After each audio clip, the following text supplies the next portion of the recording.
नमस्कार मुलांनो, आज आपण इयत्ता 7वीचा सामान्य विज्ञान विषयातील पाठ क्रमांक 10 आपत्ती व्यवस्थापन या पाठाचा आपण अभ्यास करणार आहोत. आपण मागच्या भागामध्ये सुद्धा ह्याच पाठाचा अभ्यास केलेला आहे.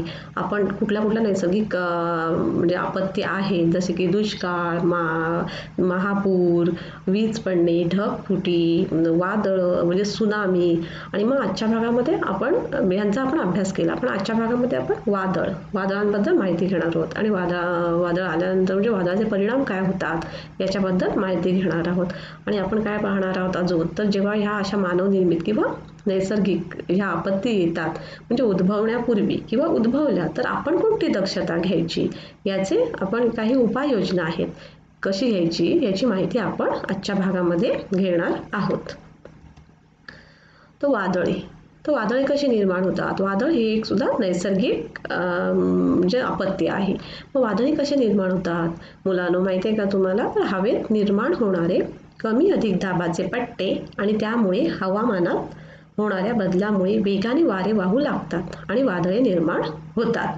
कसे निर्माण होतात तर हवेत काय होतं कमी अधिक दाबाचे पट्टे तयार होतात. काय होतात कमी अधिक दाबाचे पट्टे निर्माण होतात आणि त्यामुळे हवामानात होणाऱ्या बदलामुळे वेगाने वारे वाहू लागतात आणि वादळे निर्माण होतात.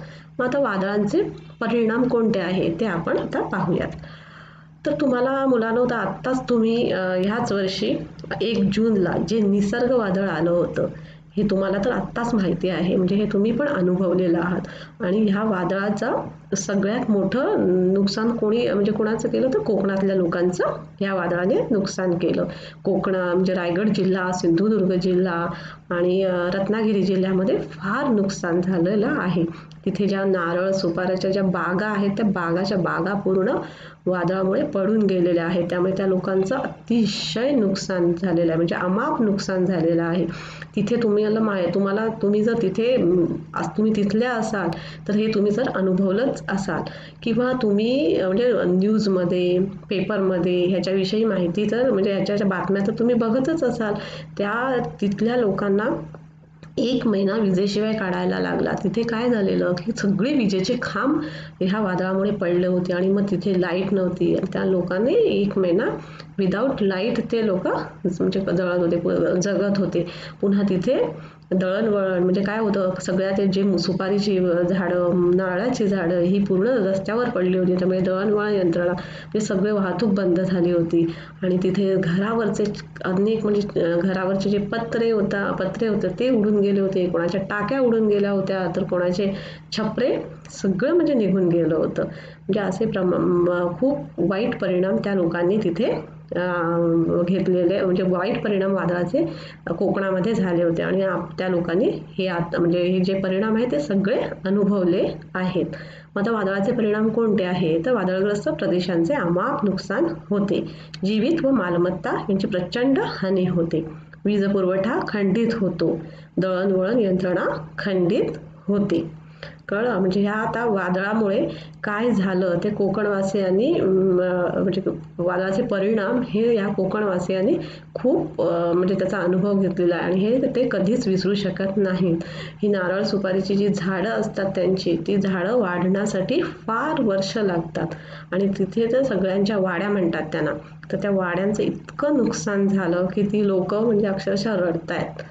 म्हणजे इतके भयानक परिणाम होते वादळाचे. म्हणजे निसर्गापुढे मानवाचं काहीच चालत नाही हे इथे आपल्याला पाहायला मिळतं.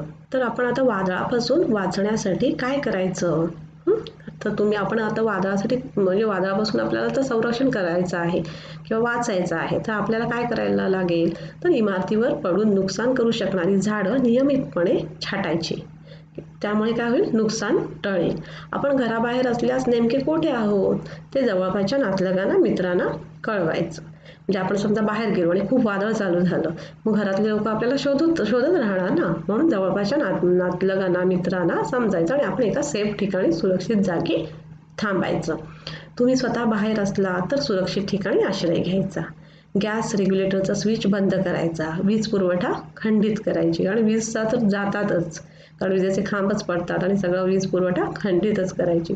तुमच्या नातलगांना मित्रांना फोनच्या मदतीने संभाव्य संकटापासून सावध करायचे. त्यांना सुरक्षित जागी जाण्याची सूचना द्यायची.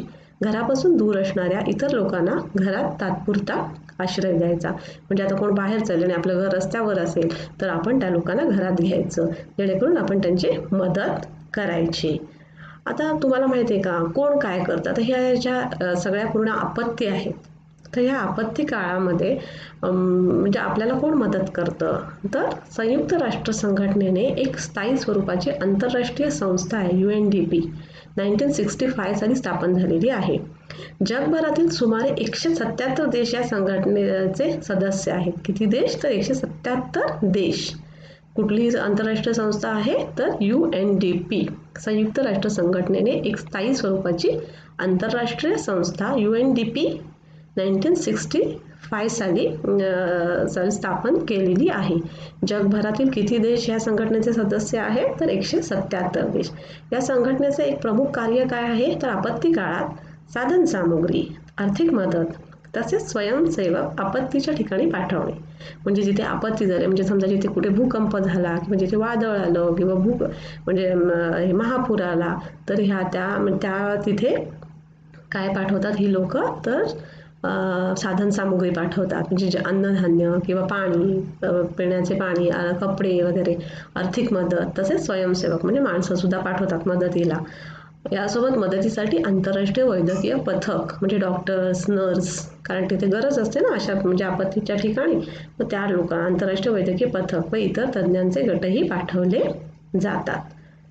कळलं? म्हणजे UNDP ही संस्था म्हणजे असं कार्य करतं आणि ते खूप चांगलं कार्य आहे. त्यामुळे आपत्ती म्हणजे जिथे आपत्ती येते त्या लोकांना त्यांचा खूप आधार वाटतो.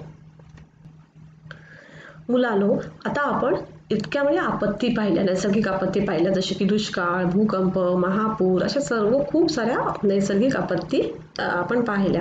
पण आता या आपत्ती म्हणजे आपत्ती आल्यावर किंवा आपत्ती येऊ नये म्हणून आपण कोणती काळजी घ्यावी याची आपण माहिती थोड्या म्हणजे संक्षिप्त रूप आपण पाहूया. तर आपत्ती व्यवस्थापन म्हणजे काय? तर आपत्ती टाळणे, आपत्तींना तोंड देण्यासाठी योजना तयार करणे व त्यासाठी क्षमता मिळवणे म्हणजेच काय? तर आपत्ती व्यवस्थापन. तर नैसर्गिक किंवा मानवनिर्मित आपत्तीमध्ये होणारे नुकसान टाळण्यासाठी उपाय म्हणून आपत्कालीन नियोजन व व्यवस्थापनाची जास्त गरज असते. म्हणजे अशा आपत्ती व्यवस्थापन अशा काही संस्था सुद्धा आहेत. म्हणजे कुठली? तर आपत्ती व्यवस्थापन म्हणजे संस्था, राष्ट्रीय आपत्ती व्यवस्थापन प्राधिकरण ही संस्था भारतामध्ये 2005 पासून काम करते आहे. ही काय करते? तर नियोजनाचे काम, म्हणजे व्यवस्थापनाअंतर्गत नियोजनाचे काम करते. आणि मुलांनो, तुम्हाला एक तर गोष्ट तुम्ही चांगलीच लक्षात ठेवली पाहिजे, जेव्हा ह्या कधी अशा आपत्त्या येतात तेव्हा आपलं कार्य काय? आपण एक जबाबदार नागरिक आहोत, म्हणून आपलं जबाबदार नागरिकाचं कार्य काय म्हणजे काम काय? तर सगळ्यांना मदत करणं आणि सगळ्यांना आधार देणं आणि सहकार्य करणे. आणि आता आपत्ती व्यवस्थापनासाठी काही नंबर म्हणजे तुम्ही काही नंबरवर संपर्क साधू शकता. उदाहरणार्थ आता पोलिसांचा नंबर आहे. कुठला नंबर? तर 100 या नंबरवर म्हणजे 100 ह्या नंबरवर तुम्ही पोलिसांशी संपर्क साधू शकता. 101 अग्निशामक दलाचा नंबर काय आहे? तर 101. रुग्णवाहिकेचा 102 आणि आपत्ती नियंत्रण कक्षाचा 108 हे ह्या नंबरवर तुम्ही संपर्क साधू शकता. तर मुलांनो, आपल्याला ह्या सगळ्या ह्या ज्या मानवनिर्मित किंवा नैसर्गिक, आता आपण इतक्या नैसर्गिक ह्या पाहिल्या, घटना पाहिल्या म्हणजेच आपत्ती पाहिल्या, मग ज्या उद्भवण्यापूर्वी किंवा उद्भवल्या तर आपण कोणती दक्षता घ्यायची त्याची आपण माहिती आता पाहूया. तर आपण रेडिओ काय उपाययोजना म्हणजे आपण करायच्या त्याची आपण जरा माहिती घेऊया. रेडिओ टीव्हीवरील बातम्यांकडे लक्ष ठेवायचे.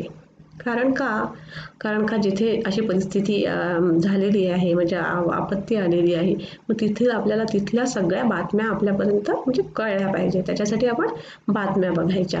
पण तेव्हा नेहमी बॅटरीवर चालणारा रेडिओ, मोबाईल वापरायला लागतो. कारण का? समजा त्याच्यामुळे वीजखंडित म्हणजे वीजच नसते ना. कारण आता समजा वादळ आलं तर काय होतात? विजेचे पूर्ण म्हणजे खांब तुटतात, त्यामुळे वीजच येत नाही. म्हणून बॅटरीवर चालणारे रेडिओ, मोबाईल वापरायचे.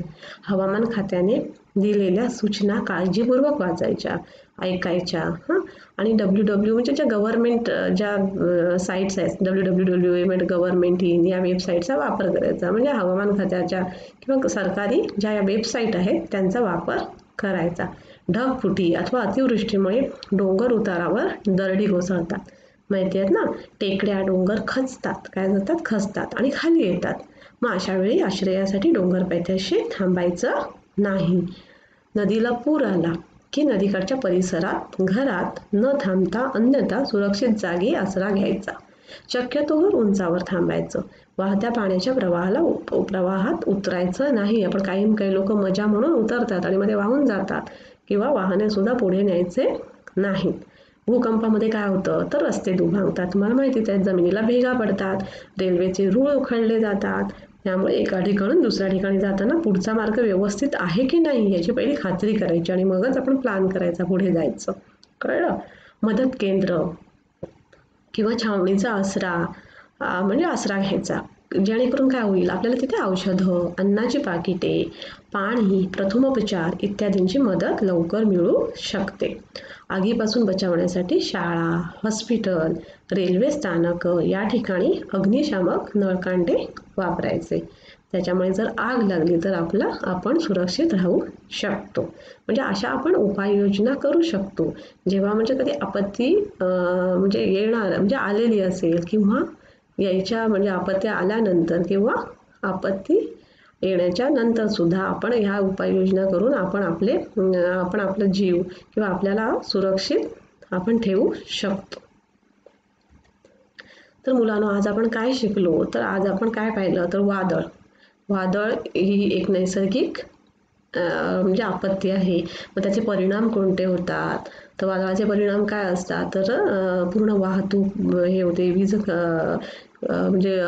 विजेचे खांब पडल्यामुळे काय होतं, आपल्याला वीज मिळत म्हणजे घरामध्ये वीज येत नाही, वीज खंडित होते.